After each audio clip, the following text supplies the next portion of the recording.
చూడండి, అపోస్తలుల కార్యముల గ్రంథం 9:31లో దేవుని సేవకులు ప్రతి నెల సంఘ క్షేమాభివృద్ధి కూడిక కొరకు ప్రకటించబడుతున్నటువంటి వాక్యాన్ని మరొకసారి జ్ఞాపకం చేస్తున్నాము.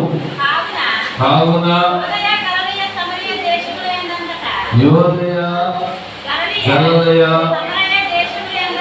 సమరయ దేశములంతటా సంఘము క్షేమాభివృద్ధి నందుచు సమాధానము కలిగి ఉండేది. మరి సంఘ క్షేమాభివృద్ధి కూడికను ఈ రాత్రి ప్రత్యేకంగా ఏర్పాటు చేసినటువంటి దేవుని దాసుని యొక్క ఉద్దేశం అక్కడ కనబడుతూ ఉన్నది. యోదయ గలిలయ సమరయ దేశమంతటా కూడా సంఘం క్షేమాభివృద్ధి నందుతూ ఉన్నారు. కనుక నేటి దినాల్లో సంఘం క్షేమాభివృద్ధి నందాలనేటువంటి దేవుని ఉద్దేశం, దేవుని దాసుని యొక్క ప్రయాస అయ్యున్నది. దేవుని దాసుని యొక్క ప్రయాస అయ్యున్నది. రాత్రి కొన్ని నిమిషాలు దేవుని మాటలు ధ్యానించుకుందాం. ఒక చిన్న ప్రార్థన మరొకసారి మనం జ్ఞాపకం చేసుకుని ప్రభు పాదాల దగ్గర నుండి దేవుడు మనకు అనుగ్రహించుకున్నటువంటి రాత్రి మన దృష్టికి తేబోతున్నటువంటి మాటలు మన హృదయాల్లో పడినట్లు నిలబడిన దాసునా వరకు వాడుకో ప్రభు అని చెప్పి చిన్న ప్రార్థన చేస్తున్నాం. కృపగల దేవా, మీ ఘనమైన నామానికి వందనాలు స్తోత్రాలు చెల్లిస్తున్నాం నాయన. రాత్రికాల సమయంలో ప్రత్యేకంగా మీ దాసులు సీమోన్ రాజు గారి ద్వారాగా ఏర్పాటు చేసినటువంటి సంక్షేమాభివృద్ధి కూడికను బట్టి మీకు వందనాలు స్తుతులు స్తోత్రాలు చెల్లిస్తున్నాము నాయన.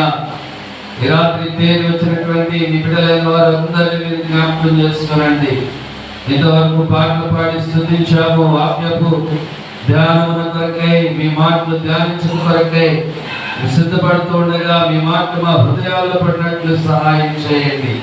వాటి ప్రకారం మేము నడుచుకోవడానికి సహాయం చేయండి. నిలబడి నేను బట్టి వాడిని, ఏమి చేయలేని వాడిని, నీ మాటలు ధ్యానించడం కూడా అర్హత లేనటువంటి వాడిని ప్రభా. నీ కనికర ఆశీర్వాదముల చేత మమ్మల్ని ధైర్యపరిచి బలపరిచి మీరే మా ప్రభా మాతో మాట్లాడి మేము పొందుకుంటారని క్రీస్తు నామములో ప్రార్థిస్తున్నాం పరమ తండ్రి, ఆమేన్. ప్రియులారా, చదవబడినటువంటి వాక్య భాగంలో సంఘము క్షేమాభివృద్ధి నందుతూ ఉన్నట్టుగా దేవుని వాక్యాన్ని మన మూల వాక్యంలో దేవుని సేవకులు ప్రకటించినటువంటి వాక్యాన్ని జ్ఞాపకం చేసుకున్నాం. 10 నిమిషాలు దేవుని మాటలో నుండి ఈ రాత్రికాల సమయంలో ఏ విధంగా ప్రియులారా, ఏ విధమైనటువంటి ఆశీర్వాదాలు మనం పొందుకోగలుగుతామనేటువంటి విషయాలు జ్ఞాపకం చేసుకోవాల్సిన వారమై ఉన్నాం. అపోస్తలుడైన పౌలు కొరింథీయులకు రాసినటువంటి మొదటి పత్రిక 14వ అధ్యాయములో 3వ వచనములో చూసినట్లయితే క్షేమాభివృద్ధియు హెచ్చరికయు ఆదరణయు కలుగునట్లు ప్రవచించువాడు మనుష్యులతో మాట్లాడుచున్నాడు. ఈయనెవరండి? ఎవరెవరితో మాట్లాడుతూ ఉన్నారు అనేటువంటి విషయాన్ని మనం ఇక్కడ గమనిస్తే, దేవుడు మనుష్యులతో మాట్లాడుతూ ఉన్నాడు. ఏ విధంగా దేవుడు మాట్లాడి వారి యొక్క విషయమే 3 విషయాలు అక్కడ చెప్తున్నాడు. ఒకటి క్షేమాభివృద్ధియు, ఏమండి? క్షేమాభివృద్ధి, హెచ్చరిక, ఆదరణ ఏమండి కలుగునట్లు దేవుడు మనుషులతో మాట్లాడుతూ ఉన్నాడు. 4వ విషయం ఏంటంటే దేవుడు మనుషులతో మాట్లాడుతూ ఉన్నాడు.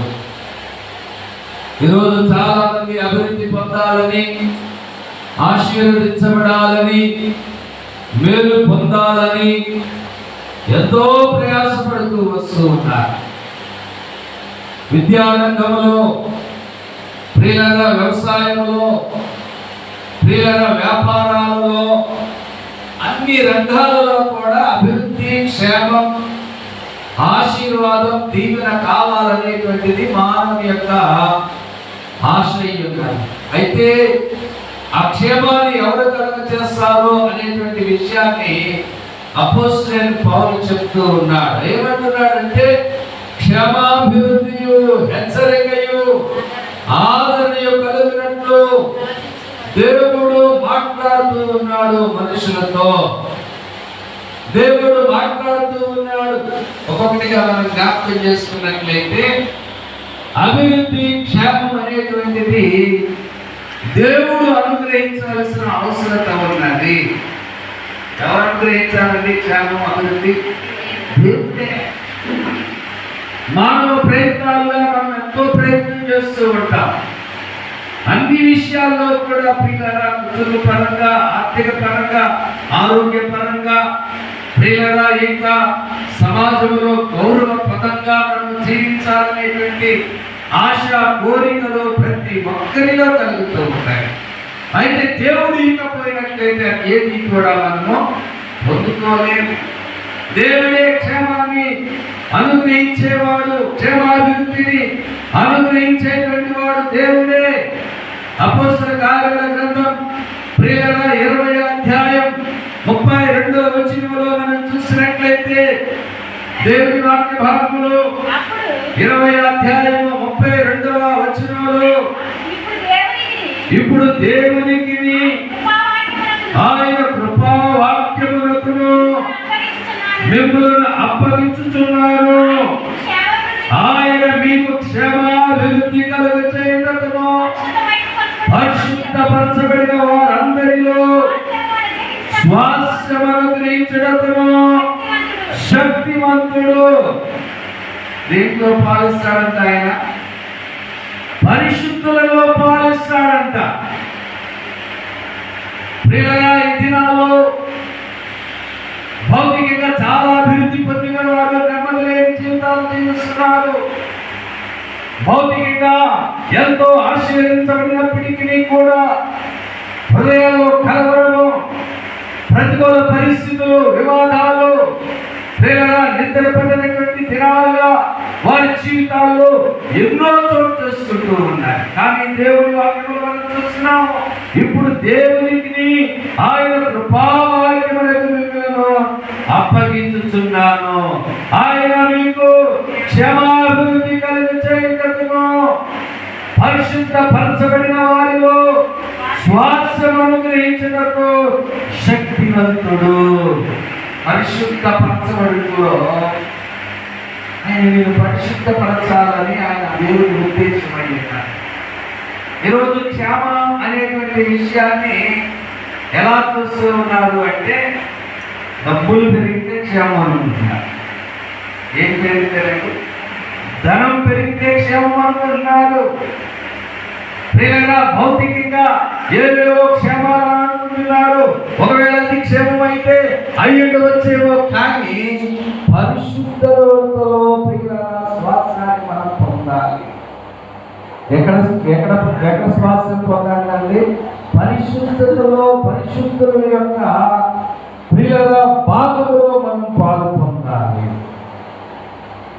ఈరోజు ప్రియులారా, దేవుని వద్దకు వస్తున్నటువంటి నీవు పరిశుద్ధత కొరకు, దేవుని వాక్యం కొరకు, నీతి కొరకు, యథార్థత కొరకు, సత్యం కొరకు ప్రియులారా మనము పాల్పడవలసిన వారమై ఉన్నాము.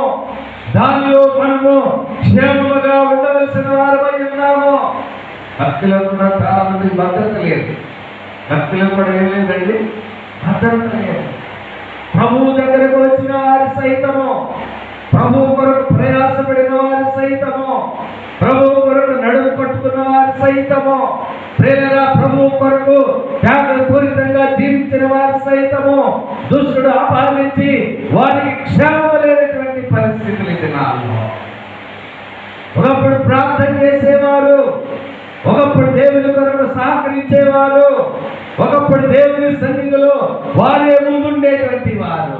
కానీ ఈ రోజు వారి క్షేమ స్థితిని చూస్తుంటే కన్నీరు దాచవలసినటువంటి పరిస్థితి. ఈరోజు చాలా మంది కనబడకుండా ఏదైనా గుడికి ఏర్పాటు చేస్తే ఎంత ఆసక్తి, ఎంత ప్రియులరా ఆతృత కలిగి దేవుని కొరకు జీవించాలనేటువంటి ఆలోచన కలిగి ఉండేటువంటి వారు. కానీ ఈరోజు పరిస్థితి చూసినప్పుడు చాలా మంది వెనకబడిపోతున్నటువంటి పరిస్థితి. పౌలు చెప్తూ ఉన్నాడు, ప్రియులరా ఆయన వాక్యములోను పరిశుద్ధతలోను ప్రియులరా మీరు క్షేమాభివృద్ధిని పొందాలనేది దేవుని ఉద్దేశం అయి ఉన్నది. 16వ అధ్యాయం అక్కడే ప్రియులరా 5వ వచనంలో మనం చూసినట్లయితే 16వ అధ్యాయము 5వ వచనంలో గనుక సంఘములు విశ్వాసమందు స్థిరపడి ఆదిదినము లెక్కకు విస్తరించుచూ ఉండెను. సంఘం ఏమవుతుందంటే, సంఘాలు ఏమవుతుంది అంటే అనుదినము కూడా లెక్కకు విస్తరిస్తూ ఉంటాయి.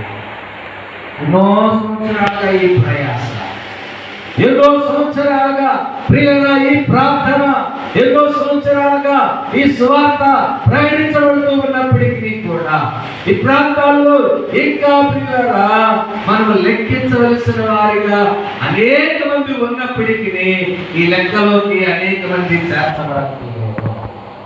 వారికి క్షేమం లేదు, వారికి భద్రత లేదు, వారికి ఆశీర్వాదం లేదు.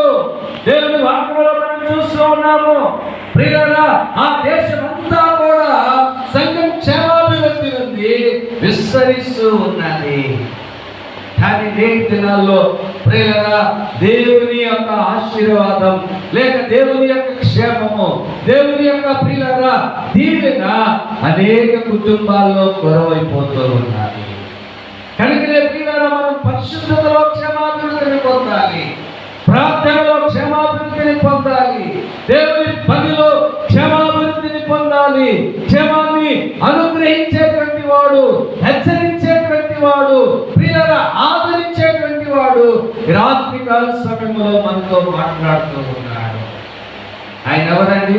క్షేమాన్ని ఇచ్చేవాడు, హెచ్చరించేవాడు, ఆదరించేటువంటి వాడు. మనుష్యులతో మాట్లాడుతూ ఉన్నాడు, మనుషులతో మాట్లాడుతూ ఉన్నాడు. కానీ ప్రియులారా పరిశుద్ధతలోనికి రమ్మంటున్నాడు, నీతిలోనికి రమ్మంటున్నాడు, యథార్థతలోనికి రమ్మంటున్నాడు. దేవునిలో ఎదగాలనేది దేవుని ఉద్దేశం. భౌతికంగా నువ్వు ఏది ఎదిగావో ఎదగలేదో ప్రియులారా దాని గురించి ఇక్కడ ప్రస్తావన చేసుకునే అవసరం లేదు. ఒకవేళ దేవుడు నిన్ను ఆశీర్వదించాలని ఆశించినట్లయితే అది ఎవ్వరూ ఆపలేరన్నా. నువ్వు ఆశీర్వాదకరుడుగా మార్చబడతావు, నువ్వు దేవులకు స్వతంత్రించుకోగలుగుతావు. ప్రియులారా అయితే దేవుని ఆశ ఏంటంటే పరిశుద్ధతలో, ప్రార్థనలో, పరిశుద్ధుల యొక్క స్వాస్థ్యములో నీ క్షేమం ఏమై ఉన్నది అనేటువంటిది మనము పరిశీలన చేసుకోవాలి. అపోస్తలుడైన పౌలు రోమీయులకు రాసిన పత్రికలో 14వ అధ్యాయము 19వ వచనంలో మనం చూసినట్లయితే, రోమీయులకు రాసిన పత్రిక 14వ అధ్యాయము 19వ వచనాన్ని జ్ఞాపకం చేసుకుందాం. ఎవరిని దేవుని వాక్యంలో మనం చూస్తున్నాము. కాబట్టి సమాధానమును పరస్పర క్షమాభివృద్ధి కలుగు చేయి వాటిని ఆసక్తితో అనుసరిద్దాము. పరస్పర క్షమాభివృద్ధి కలుగ చేసేటువంటి వాటి అంటే మనము ఆసక్తి చూపించాలి. నీ ఆత్మకు భంగం కలిగించే వాటి వైపు నువ్వు ఆసక్తి చూపిస్తున్నావు, లోకం వైపు, పాపం వైపు. ప్రియులారా ఈ లోకములో ఏవేవో ఏకైక వైపు నువ్వు ఆసక్తి చూపిస్తున్నావు. కానీ పరిశుద్ధత కొరకు, నీతి కొరకు, యథార్థత కొరకు, దేవుని యొక్క ఇంటిలో స్వాస్థ్యంలో పాలు పంపులు పొందాలని, అక్కడ నువ్వు క్షేమంగా ఉండగలుగుతావని, క్షేమాన్ని ఇచ్చేటువంటి వాడు దేవుడు అని చెప్పి నువ్వు గ్రహించగలుగుతూ ఉన్నావా? రాత్రికాల సమయంలో దేవుని వాక్యంలో మనం చూస్తున్నాము. పరస్పర ఏమంటున్నాడండి? పరస్పర క్షేమాభివృద్ధిని కలుగచేయుటకు వాటిని ఆసక్తితో అనుసరిద్దాము. ఆసక్తి చూపించాలి దేవుని విషయంలో. దినాల్లో ఎంత మటుకు ఆసక్తి కలిగి ఉంటున్నాం. ప్రతి నెల ఏమండి, శనివారం ప్రార్థన జరుగుతుంది, ఆదివారం ఆరాధన జరుగుతుంది. ఇంకా ప్రియులరా ఎవరైనా ఏదైనా ప్రియులరా కార్యక్రమాలు ఉంటే అక్కడ ప్రార్థనలు జరుగుతూ ఉన్నవి. తిరిగి మళ్ళా ఇదిగో ఈ నెల ప్రియులరా సంఘ క్షమాభివృద్ధి కోరికలు జరుగుతూ ఉన్నవి. అయితే వీటన్నిటిలో నీ పట్ల ప్రియులరా దేవుని ఉద్దేశం ఉన్నది, కానీ నీ ఆసక్తి ఎంతవరకు ఉన్నది? నువ్వు క్షమాభివృద్ధి చెందాలని, దేవులో క్షమాభివృద్ధి చెందాలి, పరిశుద్ధతలో, నీతిలో, దేవునిలో, దేవుని యొక్క స్వాస్యములో క్షేమాభివృద్ధి పొందాలి. ఒకప్పుడు నువ్వు ప్రార్థించేదానివి, ఒకప్పుడు నువ్వు సహకరించేదానివి, ఒకప్పుడు దేవుని కొరకు నడుము పట్టుకునే వాడివి, ఒకప్పుడు దేవుని కొరకు త్యాగపూరితమైనటువంటి హృదయాలు కలిగినటువంటి జీవితాలు జీవించేటువంటివి. కానీ ఈ దినాల్లో ప్రియులారా దేవుని వాక్యంలో మనం చూస్తున్నాము, చాలా మంది ఆసక్తిని కోల్పోతూ ఉన్నారు. లోక సంబంధమైన వాటి కొరకే తాము ఆసక్తి కలిగిన వారిగా కనబడుతూ ఉన్నారు. క్షేమాభివృద్ధిని పొందాలని దేవుని రాత్రి మాతో నీతో మాట్లాడుతూ ఉన్నారు. ఆయన ఎవరంటే క్షేమాభివృద్ధినిచ్చేవాడు, హెచ్చరించేవాడు, ఆదరించేవాడు, మనుషులతో మాట్లాడేటువంటి వాడు. ఎన్నోసార్లు దేవుడు నీతో మాట్లాడుతూ ఉన్నప్పటికీ నువ్వు గ్రహించలేకపోయినట్లయితే ఏ విధంగా నువ్వు క్షేమాభివృద్ధిని ఆధ్యాత్మికంగా నువ్వు పొందుకోగలుగుతావు? ప్రియులారా ముందుకు వెళ్ళినట్లయితే ఒకటి క్షేమాభివృద్ధి. ఆ క్షేమాభివృద్ధి యందు దేవునిలో నువ్వు ఎదగాలనేది దేవుని ఉద్దేశం.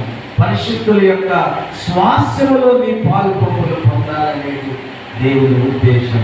దానికి నువ్వు ప్రార్థనలో ఎదగాలి, దానికి నువ్వు ఆత్మీయంగా ఎదగాలి, దేవుని సన్నిధిలో ఎదగాలి, ఆసక్తి చూపించాలి. ఎన్నో విషయాలను ఆసక్తి చూపిస్తూ ఉంటా. లోక సంబంధమైనటువంటి వాక్యంలో ఎంతో ఆసక్తి కలిగి అవసరమైతే నన్ను ఆరకుండా చూస్తామన్నాను.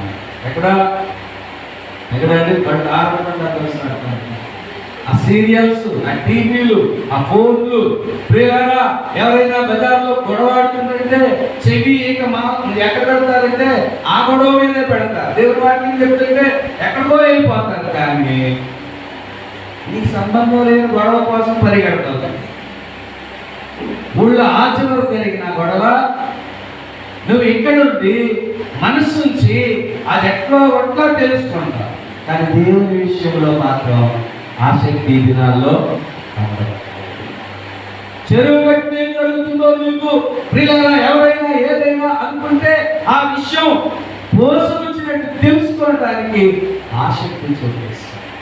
సమాజంలో ఏం జరుగుతుందో, వ్యాపారంలో ఏం జరుగుతుందో, ప్రియులారా వ్యవసాయంలో ఏం జరుగుతుందో, రాజకీయంగా ఏం జరుగుతుందో, భౌతికంగా ఏం జరుగుతుందో వాటి పట్ల చాలా ఆసక్తి నువ్వు చూపిస్తా.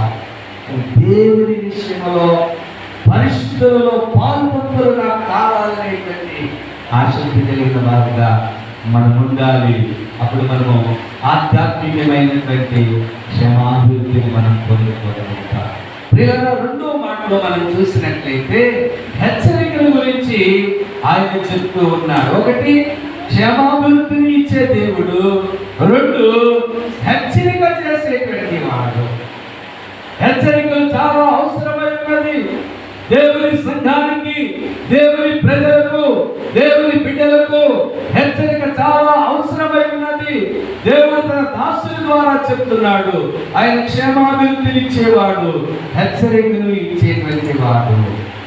హెబ్రీయులకు రాసిన పత్రికలో 12వ అధ్యాయము ప్రియులారా 5-6 వచనాల్లో మనం చూసినట్లయితే ప్రియులారా 12వ అధ్యాయము 5-6 వచనాల్లో నా కుమారుడా ప్రభువు చేయు శిక్షను దృఢీకరింపకము, ఆయన నిన్ను గద్దించినప్పుడు విసుగకము. ప్రభువు తాను ప్రేమించు వారిని శిక్షించి తాను స్వీకరించు ప్రతి కుమారుని దండించును అని కుమారులతో సంభాషించినట్లు నీతో సంభాషించి ఆయన హెచ్చరికను మరచితిరి. ఈరోజు దేవుడు హెచ్చరిస్తే ప్రియులారా చాలా మంది ఇష్టపడతారా? మరి ప్రార్థన చేయట్లేదు, దేవుని సన్నిధికి రావట్లేదు, సరిగ్గా దేవుడికి ఇచ్చే విషయంలో వెనకబడిపోయావు, సమయాన్ని వెళ్ళకపోతున్నావు, ధనాన్ని ఇవ్వలేకపోతున్నావు, దేవుని కొరకు యథార్థంగా బ్రతకలేకపోతున్నావు అని ఒకవేళ ఎవరినైనా హెచ్చరించినట్లయితే ఏమాత్రం కూడా ఇష్టపడేవారు లేదు. దేవుడి హెచ్చరికలను మర్చిపోవద్దు. నువ్వు హెచ్చరించబడుతున్నావంటే దేవుని చేత నువ్వు ప్రేమించబడుతూ ఉన్నావు. హెచ్చరించబడుతున్నావంటే దేవుని యొక్క ప్రియరా ఆ చేతుల్లో ఉన్నావు. దేవుని చేతుల్లో, దేవుని చేతుల్లో మనం ఉన్నాం కాబట్టి మనం ప్రతి దినము దేవుని వాక్యం చేత హెచ్చరించబడుతూ ఉన్నాము. ఎక్కడ తొలగిపోతున్నావు, ఎక్కడ తప్పిపోతున్నావు, ఎక్కడ పాపంలో పడిపోతున్నావు, ఎక్కడ అవినీతిలో ఉంటున్నావు.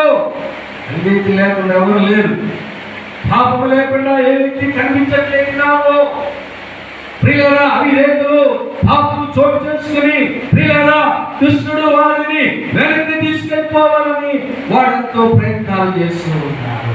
ప్రభు కొరకు నిలిచిన వారిని సైతము వాడు ప్రియులారా ఏదో చేత ప్రియులారా లాలన చేసి వాడికి కావలసినటువంటి ఆలోచనలు ఇచ్చి వాడిని వెనక్కి తీసుకెళ్ళిపోవాలని దుష్టుడు ప్రయత్నం చేస్తూ ఉన్నాడు. కానీ ప్రభు ఏం చేస్తున్నాడంటే మనల్ని ప్రేమించి ఆయన మనలో హెచ్చరిక చేస్తున్నాడు. ఆయన హెచ్చరికను మనము వినవలసిన వారమై ఉన్నాం. అందుకని ఆయన అంటున్నాడు ఆ 7వ వచనంలో, ప్రియులారా మనం చూసినట్లయితే ఆయన అంటున్నాడు, శిక్షాఫలము పొందుటకే మీరు సహించుచున్నారు, దేవుడు కుమారులుగా మిమ్మల్ని చూచుచున్నాడు. అలాగేనండి, హెచ్చరిక పొందినవాడు దేవుడు బిడ్డ అవుతాడు. హెచ్చరిక తీసుకున్నవాడు, హెచ్చరిక పొందుకున్నవాడు దేవుడి పిల్లవాడు అవుతాడు. దేవుని సంఘములో దేవుని దాసులు దేవుని వాక్యం అందిస్తున్నప్పుడు ఒకవేళ ఏదైనా విషయంలో దీన్ని హెచ్చరిస్తూ ఉన్నప్పుడు అతను స్నేహితుడిచ్చి అది కొంచెం కష్టంగానే అనిపిస్తుంది, కొంచెం విసుగుదలగానే అనిపిస్తుంది. ఆ మాట అక్కడే ఉన్నది, విసుగము. ఆయన హెచ్చరిస్తున్నప్పుడు నువ్వు విసుగు. ఇదిగాలో ఎంతమంది విషయాలు చెప్పుకుంటున్నారు.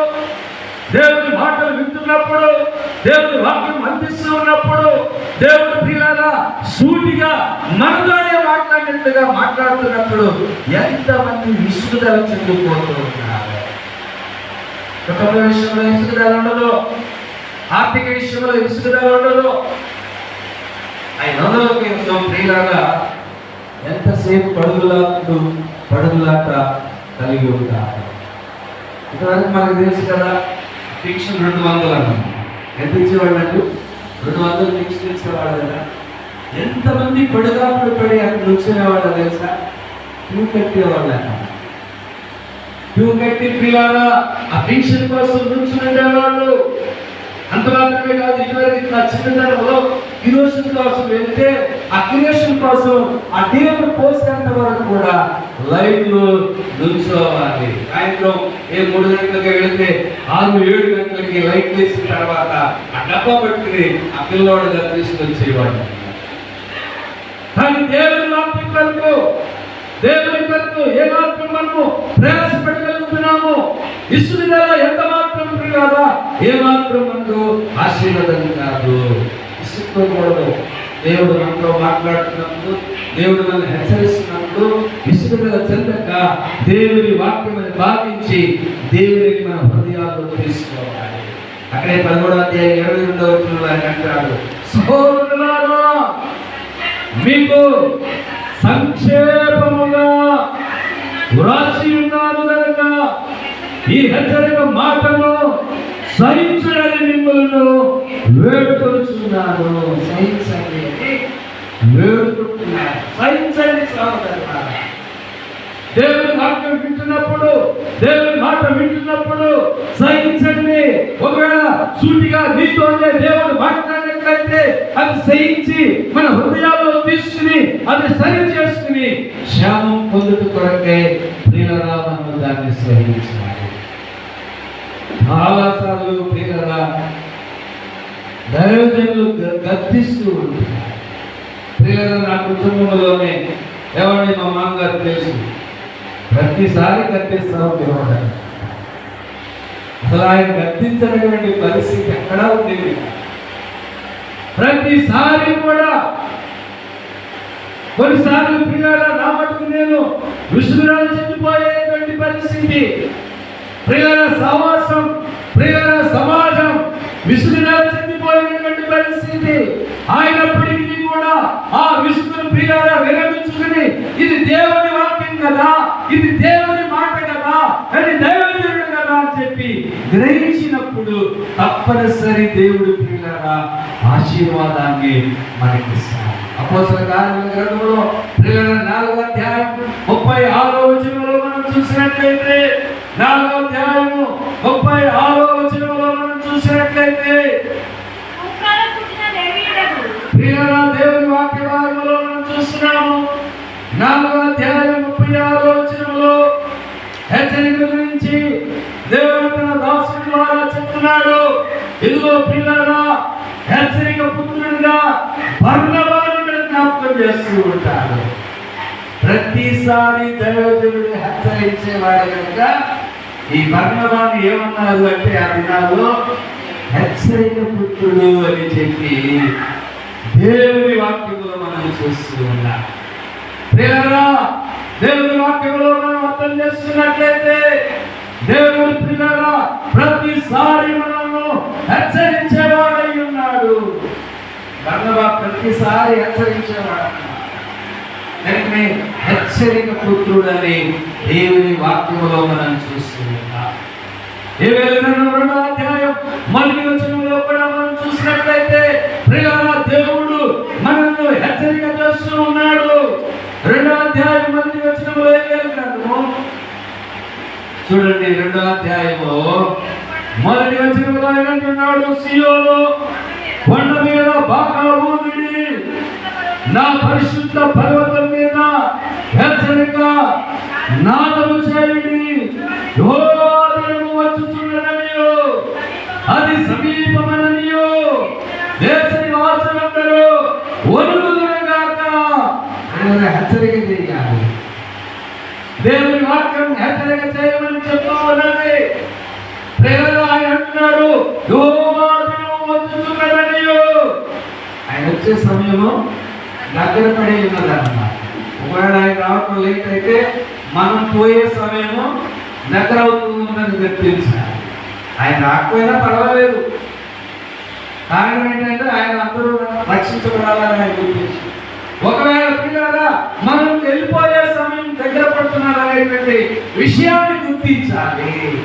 ఆయన హెచ్చరికలు మనం తీసుకోవాలి.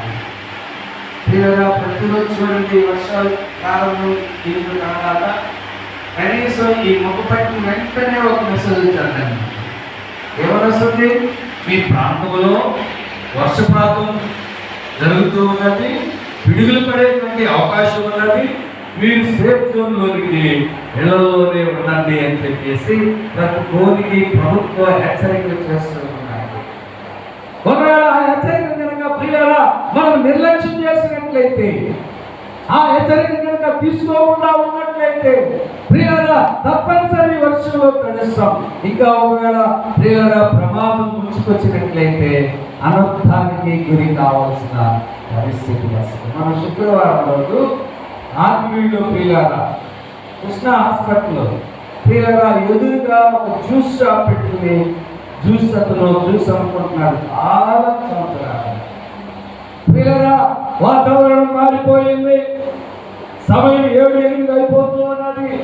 సరే ప్రియులారా గాలేస్తూ ఉన్నది, ఆయన ఇంటికి వెళ్ళిపోదామని చెప్పేసి అతను యజమానిలో పనివాడు కూడా ప్రియులారా అన్ని చదివేసుకుంటున్నారు. అక్కడ ప్రియులారా ట్రాన్స్ఫారం ఉన్నది, ఏమైందో తెలీదు. ఒక వైరు మెయిన్ వైరు ఓ ప్రక్కన ఊడిపోవడం జరిగింది. అది వేగంగా వచ్చి ఇతను ప్రియులారా మెడకి వేసి వెంటనే అక్కడికక్కడే ఇద్దరు కుమారులంట భార్య వీళ్ళిద్దరూ కూడా చాలా భయానకమైనటువంటి పరిస్థితి. ఇదిగో దేవుడు హెచ్చరిస్తున్నప్పుడు ఏ స్థితిలో మనం ఉన్నాము ప్రియులారా, దేవునికి దుఃఖం కలిగజేసేటువంటి స్థితి మనం ఉన్నది, దేవునికి ఆయాసం కలిగజేసేటువంటి స్థితి మనకు ఉన్నది, అపాయానికి గురైనటువంటి స్థితి ప్రియులారా, ఉన్నది కనుక దేవుని దినము వస్తూ ఉన్నదని దేవుడు హెచ్చరిక చేస్తూ ఉన్నాడు. బాగా ఓదమని దేశ నివాసులను హెచ్చరించమని దేవుడు చెప్తూ ఉన్నాడు. ఆయన హెచ్చరికని విని మన హృదయాలను సరి చేసుకుని దేవుని సన్నిధిలో మనం ముందుకు వెళ్ళాలి. దేవుని రాత్రికాల సమయంలో మనతో మాట్లాడుతూ ఉన్నాడు. ఆయన పౌలు గారు చెప్తూ ఉన్నాడు, క్షేమమునిచ్చే దేవుడు, హెచ్చరించే దేవుడు, ఆదరణ కలుగ చేసే దేవుడు మనుష్యులతో మాట్లాడుతూ ఉన్నాడు. ఈ రాత్రి నీతో మాతో మాట్లాడుతున్నాడు. ప్రియులారా, మనము హెచ్చరిక జోరులో ఉన్నాము. దేవుని హెచ్చరిక మనము లోబడాలి. దేవుని మాటకు విధేయత చూపించాలి. దేవుని వాక్యానికి విధేయత చూపించి ప్రియులారా మన జీవితాలు సరి చేసుకోవాలి. ఒకవేళ ఇంకా సరి చేసుకోకపోయినట్లయితే నువ్వు అపాయంలో ఉన్నావనేటువంటి విషయాన్ని గుర్తించి దేవుని దగ్గర మనము సరి చేయాలి. ఒకటి, క్షేమాన్ని ఇచ్చే దేవుడు. రెండు, హెచ్చరిక చేసే దేవుడు. మూడవదిగా ఆదరణ కలగ చేసేటువంటి దేవుడు. మన దేవుడు ఎటువంటి వాడండి? ఆదరించేటువంటి దేవుడు. భార్య ఆదరించకపోవచ్చు, భర్త, బిడ్డలు, ప్రియుల కుటుంబం, రక్త సంబంధం, ప్రభుత్వం ఎవరు ఆదరించకపోవచ్చేమో కానీ దేవుడు తన వాక్కు చేత నిన్ను, నన్ను, మనలను ఆదరించే దేవుడై ఉన్నాడు. అపోస్తలుడైన పౌలు దశలోనికి రాసిన 2వ పత్రికలో 2వ అధ్యాయము 16-17 వచనాల్లో మనం చూసినట్లయితే ఆయన ఆదరించేటువంటి దేవుడై ఉన్నట్లుగా దేవుని వాక్యంలో మనం చూస్తూ ఉన్నాం. మన ప్రభువైన యేసు క్రీస్తును ఏమండి మనల్ని ప్రేమించి తన కృప చేత నిత్యమైన ఆదరణలో శుభ నిరీక్షణలో అనుగ్రహించిన మన తండ్రి అయిన దేవుడు మీ హృదయములను ఆదరించి ప్రతి సత్కార్యములందు ప్రతి సద్వాక్యమందును మిమ్మల్ని స్థిరపరచునుగాక. ఈ ఆదరణ ఎటువంటిది అంటండి? నిత్య ఆదరణ. ఈ ఆదరణ ఎటువంటిది? నిత్యమైన ఆదరణ. ప్రతిరోజు ఆదరించడానికి ఆయన సిద్ధంగా. ఈరోజు దుఃఖం కలిగిందా? ఈరోజు శ్రమపడుతున్నావా? ఈరోజు ఆర్థికంగా ఇబ్బందులు పడుతున్నావా? ఈరోజు కుటుంబపరమైనటువంటి ఇబ్బందులు నీ హృదయంలో, కుటుంబంలో వేదనకు గురవుతూ ఉన్నావా? నా బిడ్డల పరిస్థితి ఏంటి? నా బిడ్డల వివాహం ఏంటి? నా బిడ్డల కుటుంబం, నా కుటుంబములకు కావలసిన గృహము, నా బిడ్డల ఆరోగ్యము, నా ఆర్థిక పరిస్థితి, ఏ ఆదరణ లేక నువ్వు బాధపడుతున్నావో విద్యాధరణ కలిగినటువంటి వాడు ఈ రాత్రి నీ హృదయాన్ని దేవునికి అప్పగిస్తే, ఈనాడు దేవునికి నీ హృదయాన్ని ఇవ్వగలిగినట్లయితే, ఒకవేళ దేవుని హెచ్చరికను లోబడుతున్నావేమో, దేవుని క్షేమాన్ని నిర్లక్ష్యం చేస్తూ ఉన్నావేమో, ఆయన నిత్యాదరణ అనుగ్రహించేటువంటి వాడు. ప్రతిరోజు ఆదరించడానికి ఆయన సంసిద్ధంగా ఉన్నటువంటి దేవుడు. హల్లెలూయా. ప్రతిరోజు ప్రతి నిమిషము దేవుడు ఆదరించడానికి ఆయన ఇష్టపడుతున్నాడు. అంత మాత్రమే కాదు, ఆయన కొరకు ఓపిక కలిగి, సక్రియలు కలిగి, అక్కడ చెప్తున్నాడు కదా, ఎటువంటి వాటండి? ఏమండి? నిత్యమైన ఆదరణలో శుభ నిరీక్షణను అనుగ్రహించిన మన తండ్రి అయిన దేవుని యందు మీ హృదయములను ఆదరించి ప్రతి సత్కార్యమందు ప్రతి సద్వాక్యమునందు. సత్కార్యం అంటే మంచి కార్యం. మంచి కార్యాలు చేయలేరు. ప్రార్థన చేసేవాళ్ళే మంచి కార్యాలు చేయరు చాలా మంది. ప్రార్థన అయితే గంటల తరబడి చేస్తారు కానీ ఇతరులకు మంచి చేయలేరు అన్నమాట. లేదా మా సంఘంలో కానీ గంట ప్రార్థన చేయడానికి వచ్చేదన్నమాట. గంట ప్రార్థన చేసేది కానీ ఆ గంట ప్రార్థన అయిపోయిన తర్వాత ఒక చిన్న హెచ్చరిక ఏదైనా చేస్తే ప్రియులారా కళ్ళ చేసేసి ప్రార్థన చేసినంత మాత్రం ప్రియులారా మంచి కార్యాలు చేయలేరు చాలా మంది. చిన్న ప్రియులారా ఏదైనా ఒక చిన్న విషయంలో ప్రియులారా కనిపిస్తే ఒప్పుకునేవారు కాదు. మంచి మంచి కార్యాలు చేయాలి. దేవుని వాక్యంలో మనం చూస్తున్నాము, సద్వాక్యం కలిగిన వారిగా మనము ఉండటానికి మనము ఆదరించబడుతున్నాము. పిల్లలని ముగించబోయే ముందు కీర్తన గ్రంథం 94వ అధ్యాయం 19వ వచనంలో మనం చూసినట్లయితే దేవుని వాక్య భాగంలో కీర్తన గ్రంథం 94వ అధ్యాయం 19వ వచనంలో దేవుడు తన రాసిన ద్వారా మాట్లాడుతూ ఉన్నాడు. ఎవరినైనా అంతరంగమునందు విచారణ హెచ్చగా నీ గొప్ప ఆదరణ ప్రారంభకు నెమ్మది కలగజేయుచున్నది. గొప్ప విచారం ఉందంట అంతరంగంలో. చాలా మంది విచారాలు ఎవరు తీయలేరు. వాళ్ళ విచారాలు ఎవరు పట్టలేరు. డాక్టర్లు తీయలేరు, సమాజం తీయలేరు, పిల్లల దైవ సేవకులు తీయలేరు. ఎవరు వారి విచారాలు తీయలేరు.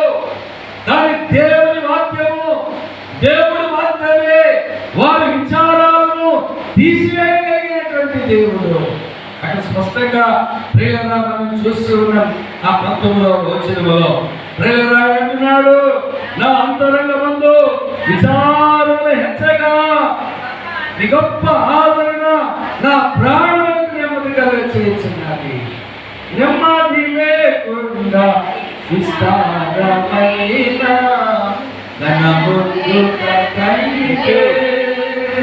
నెమ్మది లేకుండా తన ముందు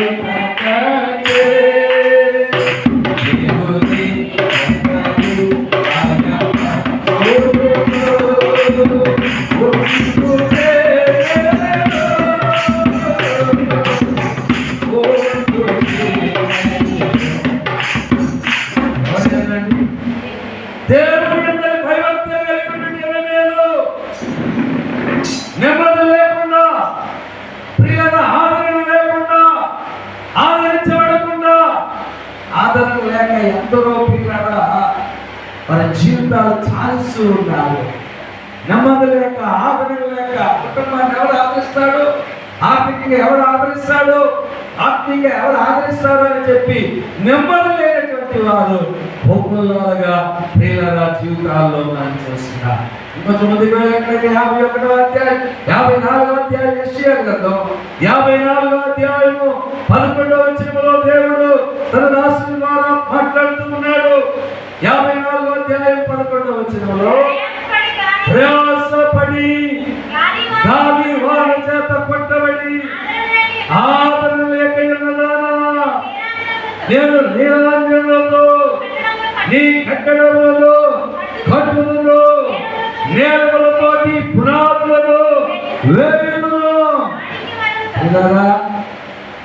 గాలి బిందు అడ్డు కొట్టుకుంటున్నటువంటి వారిని, ఆదరణ లేనటువంటి వారిని దేవుడు అంటున్నాడు, నేను మిమ్మల్ని నీ కొరకు పునాదులు వేస్తాను, నేలతో పునాదులు వేస్తాను. మంచి పునాది దేవుడు మనకి ఏర్పాటు చేయగలడు. దేవుడే ఆదరించగలవాడు, దేవుడే ప్రేమించేవాడు. కానీ రాత్రి కాల సమయంలో మన మూలవాక్యంలో పౌలు చెప్తున్నాడు, క్షేమాభివృద్ధి కలగజేసే దేవుడు, ప్రియులారా ఏమండి హెచ్చరిక చేసేటువంటి దేవుడు, ఆదరించేటువంటి దేవుడు మనుషులతో మాట్లాడుతూ ఉన్నాడు. రాత్రి నీతో, నాతో, మనతో ఆయన మాట్లాడుతూ ఉన్నాడు. ఆదరించేటువంటి దేవుడు అండి మన దేవుడు. యోబు అంటుంటాడు, ప్రియులారా యోబు గ్రంథంలో 7వ అధ్యాయం 13వ వచనంలో మనం చూసినట్లయితే యోబు మాట్లాడుతున్నటువంటి మాట ఎంత స్పష్టంగా కనబడుతూ ఉంటుందో. 7వ అధ్యాయం 13వ వచనంలో ఏమండి ఆయన అంటున్నాడు, నా మంచము నాకు ఆదరణ ఇచ్చును, నా పరుపు నా బాధకు ఉపశాంతి ఇచ్చును అని నేను అనుకుంటుగా. అమ్మా మంచం ఏమైపోతుందంటే ఆయన చాలా మంది ప్రియులారా ఒక మంచం రోజు ప్రియులారా వచ్చి మంచం కొనుక్కుందామని చెప్పేసి షాప్ వెళ్ళడం జరిగింది. ప్రియులారా షాప్ లో సరే మంచాలు, ఆ షాప్ యజమాని మంచాలు అన్నీ చూపిస్తున్నాడు అన్న. మన శక్తి చాలా తక్కువ, కానీ అక్కడ ఉన్నటువంటి ఆ ఉపకరణాలు లేక ఆ మంచాలు చాలా పెద్ద విలువ ఉంటాయి. లాస్ట్గా తీసుకెళ్ళాడు ఈ బెడ్, ఏమండి ఈ మంచం, దీని మీద పరుపు, దీని మీద పిల్లోలు ఇంచుమించు 1,20,000 రూపాయలు ఖరీదు అవుతున్నాడు. సరే మనం తగ్గ మంచం ఎందుకు కొనుక్కుంటాం? ఎందుకు కొనుక్కుంటాం? ఆ మంచం మీద మనం కొంత ఆదరించబడతాం, సేవ తీర్చబడతాం. యోగనుకుంటున్నాడు, అలాగే మానవత్వాలతో అనుకుంటున్నాడు, నా మంచం నాకు ఆదరిస్తాను అనుకుంటున్నాను. ప్రేరణ మాట చదివినప్పుడు ఆశ్చర్యం అనిపించింది. నా మంచము నాకు ఆదరించును, నా పరుపున బాధకు ఉపశాంతినిచ్చును అని నేను అనుకునగా నీవు స్వప్నముల వలన నన్ను బెదిరించుదువు. ప్రేరణ దేవుని వాక్యములో మనం చూస్తున్నాము. ఆయన యోగ కష్టానికి గురైనప్పుడు, వ్యాధికి గురైనప్పుడు, ప్రియుల ప్రతికూల పరిస్థితులకు గురైనప్పుడు, సమస్యాన్ని కోల్పోయినప్పుడు ఏ ఒక్క దాని చేత ఆయన ఆదరించబడలేదు, దేవుని చేత మాత్రమే ఆదరించబడ్డాడు. 11వ వచనంలో ఆయన చెప్తూ ఉన్నాడు, దేవుడు సెలవిచ్చిన ఆదరణ నీకు తేలికగా ఉన్నదా? ఇంకో నీతో మృదువుగా పలుకుబడిన వాక్యము తేలికగా ఉన్నదా? ఏమండి, దేవుడి మాట నీకు తేలికగా ఉందా? ఆదరణ అనే మాట నీకు ఊరికే ఉందా? హెచ్చరిక చేస్తున్నాడు యోబు అంటూ, ఆదరణ అనే మాట ఊరికే ఉన్నదా? ఆదరించబడటం అనేది ఏదో ఒక మాటగా అయిపోయేటట్టుగా, అది తేలికగా ఉన్నదా అనేటువంటి విషయాన్ని ఆయన జ్ఞాపకం చేసుకుంటున్నాడు. నీ హృదయమును ఎలా కుంగిపోయినో, నీ కన్నులు ఎలా ఎర్రబారుచున్నది, దేవుని మీద నీ ఎలా ఆగ్రహపడుచున్నావు. ఆదరించబడటం అనేటువంటి మాట అది తేలికైనటువంటిది కాదు. అక్కడే 16వ అధ్యాయంలో 2వ వచనంలో ఆయన అంటాడు, ప్రేరణ ఇట్టి మాటలు అదే నేను విని ఉన్నాను, మీరందరూ బాధకే కర్తలు కానీ ఆదరణకు కర్తలు. దేవుడు ఒక్కడే ఆదరించాడు. శ్రమల్లో, ప్రతికూల పరిస్థితుల్లో, బాధల్లో, కష్టాల్లో, సమస్యని పోగొట్టుకున్నప్పుడు దేవుడు ఒక్కడే అతన్ని ఆదరించినట్లుగా యోగు జ్ఞాపకం చేసుకుంటున్నాడు. రాత్రి నువ్వు దేని చేత బాధించబడుతున్నావు? దేవుడు ఒక్కడే ఆదరించాడు. ఆర్థికంగా బాధపడుతున్నావా? కుటుంబపరంగా బాధపడుతున్నావా? ఆరోగ్యపరంగా బాధపడుతున్నావా? సమాజంలో ఎవరి చేతను బాధించబడుతున్నావు? దేని చేతను బాధించబడుతున్నావు? ఇరుగు పొరుగుల ద్వారా బాధించబడుతున్నావా? తోటపడుల ద్వారా బాధించబడుతున్నావా? అద్దె ద్వారా బాధించబడుతున్నావా? యజమాని ద్వారా బాధించబడుతున్నావా? ఎవరి చేత బాధించబడుతున్నావు? ఈ బాధలు దేవునికి చెప్పుకుంటే ఆయన మీ బాధల నుండి విడిపించేవాడు. ఏమంటున్నాడు? ఆయనే మనం ఆదరించేవాడు. మీరందరూ బాధకే కర్తలు కానీ ఆదరణ కర్తలు కాదు, దేవుడే నన్ను ఆదరించేవాడు. దేవుడు ఏం చేశాడంటే 2 ఆశీర్వాదాలు ఆదరించాడు దేవుడు. ప్రియుల చివరిగా దేవుడు మనుషులతో మాట్లాడుతూ ఉన్నాడు. ఒకటి క్షేమమును అనుగ్రహించే దేవుడు, హెచ్చరించే దేవుడు, ఆదరించే దేవుడు, మనుషులతో మాట్లాడేటువంటి దేవుడు. సమూయేలు గ్రంథం 2వ సమూయేలు గ్రంథం 23వ అధ్యాయము ప్రియులారా 3వ వచనంలో మనం చూసినట్లయితే దేవుడు ప్రియులారా 23వ అధ్యాయం 3వ వచనంలో ఆయన ఉన్నాడు, ఇశ్రాయేలు దేవుడు సెలవిస్తున్నాడు, ఇశ్రాయేలులకు ఆశ్రయ దుర్గము వాడు నా ద్వారా మాట్లాడుచున్నాడు. మనుషులను ఏలు నొకడు పుట్టును, అతడు నీతిమంతుడై దేవుని యందు భయభక్తులు కలిగి ఏలును. దేవుడు మాట్లాడుతున్నాడు మనుషులకు. ప్రతి కాలంలో దేవుడు మాట్లాడుతూ వస్తూ ఉన్నాడు.